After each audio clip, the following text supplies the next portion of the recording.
Bonjour, bonsoir, ezanga lisusu qui est CDB naye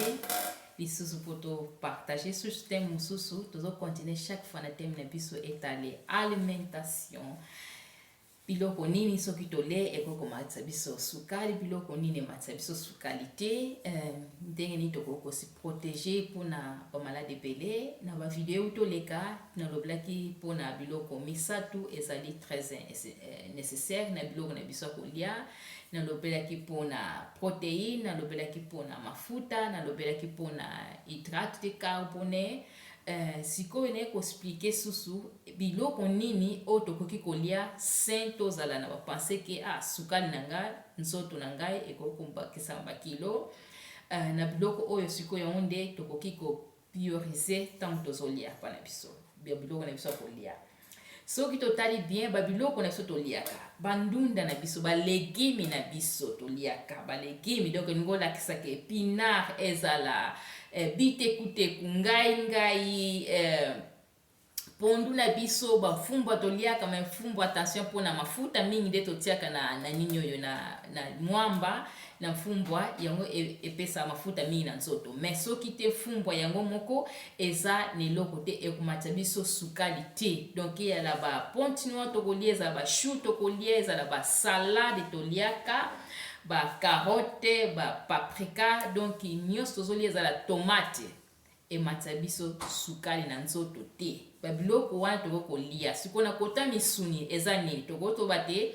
batonson na biso soki tolia batonson na biso nyonso ezala soki tomeli bamiliki oto baformage donc eza babiloko ematisa biso sukali na nzoto te yango ke eza babiloko fo topriorize totia na liboso na ntango tozolia mpo moto akoloba si nayoka na moto ayebisinga ke bapekisa ye mpo aza na diabete bapekisa ye alia lisusu babiloko na biso te ndeti biloko etali ke bandunda ekosala ni bandunda ematisa biso sukali te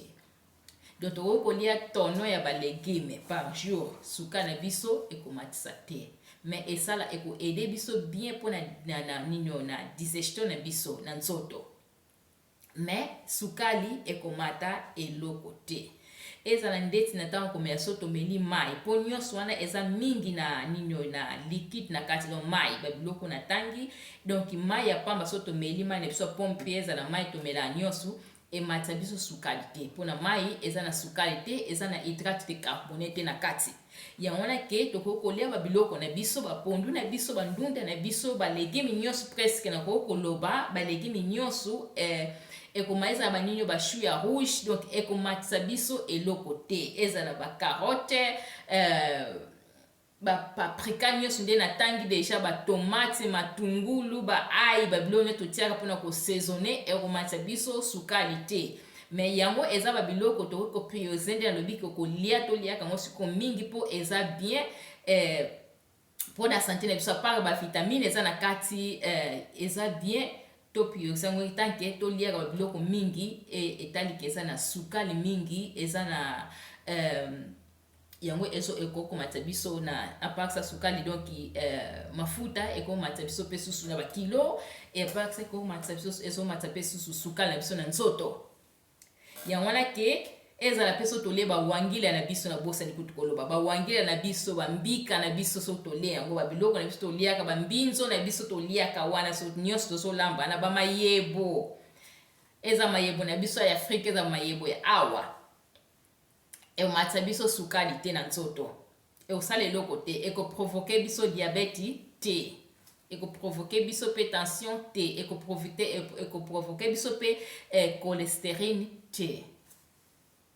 donc ezaka après babiloko tokoki kolia apres so tolie soso nde eza mafuta mingi eyala ngombe mafuta ezali linga sikoyo oliaka eloko eza mafuta mingi te mpoka soso eza bathomson na biso toliaka bathomson ekomatisa mpe sukali te makayabu na biso toliaka ekomatisa mpe sukali te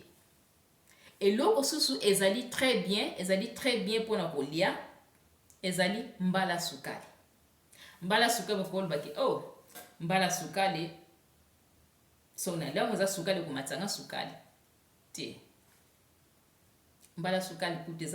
eza préféré olia mbala sukali ke olia mbala ya normal. Mbala sukali ezali bien pona digestion na biso, donc edaka mingi ya wana ke eza babiloko tokoki kolia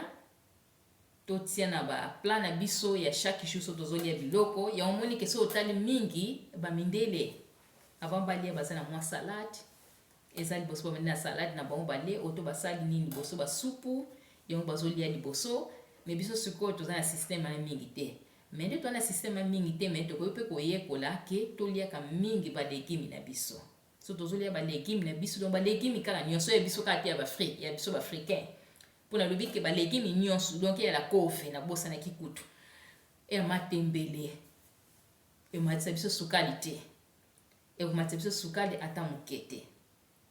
Yango wana eza biloko totiaka chaque fois na ndenge na biso ya kolia ntango tozolia. Soki tochange système na biso ya kolia, donc ezali tokoevite bamalade ebele oto soki eloko ezali toko mpe koameliore babiloko mosusu. Yango wana ke Nzambe apambola biso abatela video oyo, partage yango epai ya mutu nyonso na bacontact na yo poto kosi protéger na bamaladi mingi ekoki koya à travers ya biloko na biso tozolia ya malonga te. Nzambe abénir biso. Qui est CDP. Ciao.